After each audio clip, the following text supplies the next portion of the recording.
¿A quién llamamos gaucho? Para poder ser llamado gaucho es necesario mostrar violencia, ser macho y gritar viva la patria. ¿Por qué las personas que se ponen un sombrero y muestran estas tres características son llamadas gauchos y quienes usamos la misma ropa pero no mostramos estas tres características somos violentados por usar la palabra gaucho? Hace unos días se realizó la séptima marcha al lago escondido en Bariloche, donde las personas intentaron acceder por el camino que en teoría debería estar abierto al lago que es un patrimonio de todos. Durante los años 90, 12.000 hectáreas fueron vendidas a John Lewis, muchas de manera sospechosa y otras ilegalmente, ya que no está permitido vender tierras de frontera a extranjeros. Como los lagos no pueden venderse, hay dos resoluciones de Río Negro y de Bariloche que dicen que se debe garantizar el acceso al lago para que pueda ser utilizado por la gente. ¿Y esto qué tiene que ver con los gauchos? Pará que ya llego. Las personas en la marcha intentaron llegar al lago por este camino, pero fueron atacadas a piedrazos y golpes por los gauchos de Lewis, al irónico grito de ¡Viva la patria! Automáticamente todos les dijeron los gauchos y se dijeron los gauchos también. Y ahí nace esto que traigo atragantado y que ni el mate me baja. ¿Qué significa ser gaucho? ¿De dónde viene esta palabra? Básicamente los hijos nacidos luego de una violación de un español a una mujer originaria no tenían lugar en ambas sociedades y quedaban soles en la pampa. Entonces le llamaban guachos, que significa sin madre o huérfano. La palabra se deformó y se transformó en gaucho. Pero no eran los únicos gauchos. Con el tiempo, las personas que no querían servir más a la corona, irónico, ¿no? Y escapaban al campo también eran llamadas así. En síntesis, el paria era el gaucho. Otra ironía. ¿Cómo es que alguien que no quiere pelear para el poder y que no tiene patria termina siendo todo lo opuesto con el correr de los años? Bueno, hacia ahí vamos. Nos quedamos en ese gaucho que vivía en el campo, comía vacas, que atrapaba de los campos que aún no estaban delimitados. Esto será importante más adelante. Y le molestaba mucho laburar para el poder. Llegan las guerras de la independencia, linda palabra para los gauchos de Lewis, y ahí vuelven a participar con sus destrezas en el cuchillo, ya que vivían en el campo, y haciendo ataques tipo guerrilla, que son muy importantes en muchos lugares. Aunque el ejército los minimizaba y los trataba súper mal, ya que no eran criollos blancos, ahí tenemos un emblema de este gaucho, como lo es Güemes. Y también tenemos otro ejemplo del racismo en estas tierras y que aún perdura. Post-independencia hay una mínima estabilidad, pero empieza a nacer el nuevo concepto del ser nacional. Y obviamente quienes impondrán eh, este concepto de quienes pueden pertenecer o no será el poder utilizando nuevamente el concepto de racismo. Obviamente, aunque el gaucho haya sido importante, al igual que el afro y el indio en la guerra de independencia, aún sigue siendo solo un paria. Y el indio pasa a ser el otro.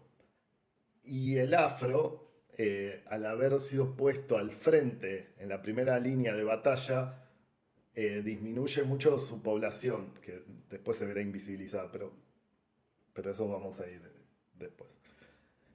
Con esta nueva división comienza el concepto de frontera. El blanco considera al indio el otro y decide que hay que atacarlo, pero obviamente no va a ir al frente. Entonces decide atrapar a los gauchos, que estaban fuera, y mandarlos a fuertes de frontera para luchar contra los malones o para extender esa frontera. Todo sigue igual conceptualmente. El criollo es el nacional, el argentino. El gaucho el paria, el vago es un nuevo concepto que se suma en esa época, y el indio el otro. Aunque muchas veces todos usaban símbolos nacionales, ya que habían luchado en la independencia, los conceptos se mantenían así, pese a que todos usen muchas veces la bandera argentina. Hasta que en 1872 sale un libro de ficción que los blancos detestaron porque no respetaba el castellano correcto, porque le daba voz al pobre y porque era una crítica al gobierno de un tal Domingo Faustino Sarmiento. Este libro, que narraba la vida de un gaucho, se llamó Martín Fierro. El libro se vendió a lo loco, ya que la mayoría de la población se sentía identificada con las violencias que se ejercían. Un gaucho que se rebela y que termina viviendo con los indios es un garronazo para el poder. Pero, aunque el poder lo critica y sigue creciendo y sigue siendo un furor el libro este. Y la gente empieza a cambiar lentamente el concepto del gaucho. Muy lento. Cambia el gobierno, pero todo sigue igual y se viene la campaña del desierto, que consta en exterminar a los pueblos de la Patagonia para dividirse las tierras entre ellos, los que participan de esa campaña, y una parte al Estado. Tierras que años después venderán a Lewis, Benetton y otros colonialistas. El mecanismo de utilizar a los gauchos sigue, pero acá nace el cambio. Al año de comenzada la campaña del desierto, en 1879, José Hernández saca La Vuelta del Martín Fierro. En este libro se deshumaniza a los indios bastante y el Martín Fierro vuelve a la sociedad blanca. Otra vez irónico porque nunca había sido parte de la sociedad blanca.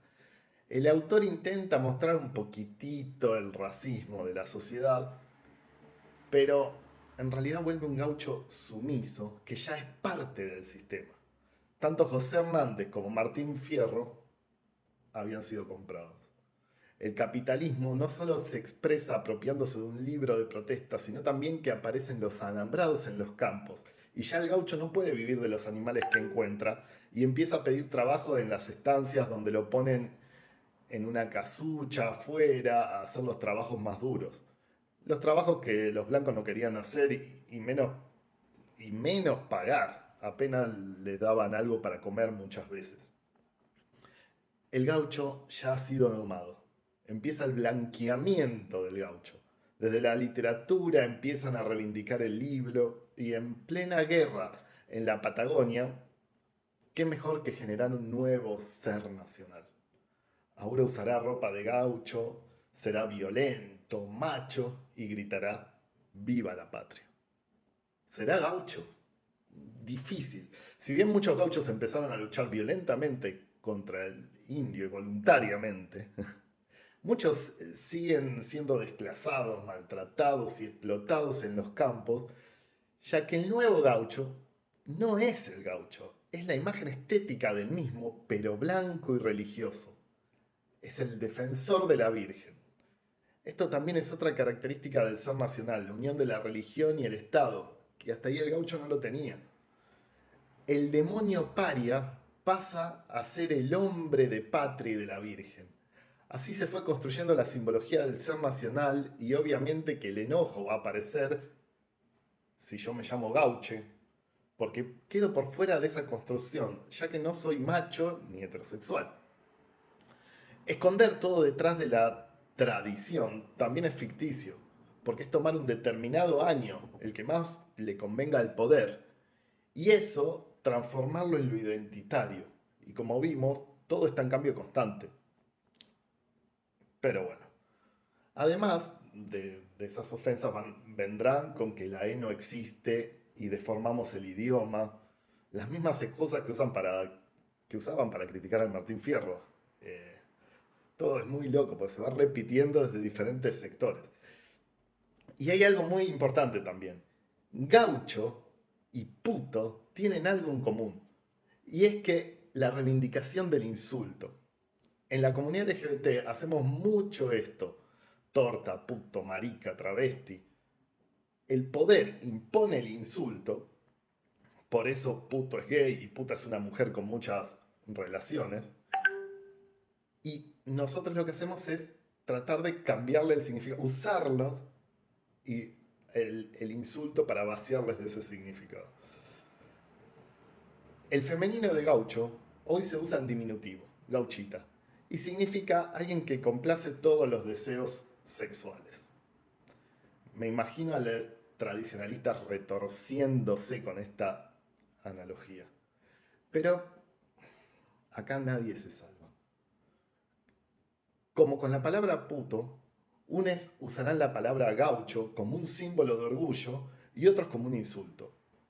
Y conociendo la historia que desde espacios populares se use como un insulto la palabra gaucho, que en origen era un insulto a, a lo popular, también me hace ruido. La verdad, es agotador recibir insultos constantemente por usar la palabra gauche. Y es muy triste ver gente que usando la palabra gaucho defiende a un colonialista, golpea, violenta. Y lamentablemente no es un hecho aislado. Hemos visto el mismo comportamiento de estos gauchos defendiendo a la sociedad rural y violentando en el predio de la rural. Sí, defendiendo a las mismas que les explotaron en ambos casos. Hay una utilización histórica de lo popular y un blanqueamiento para construir los símbolos. Y el ser nacional que deje por fuera a muchos. Hay gente desclasada en todos lados.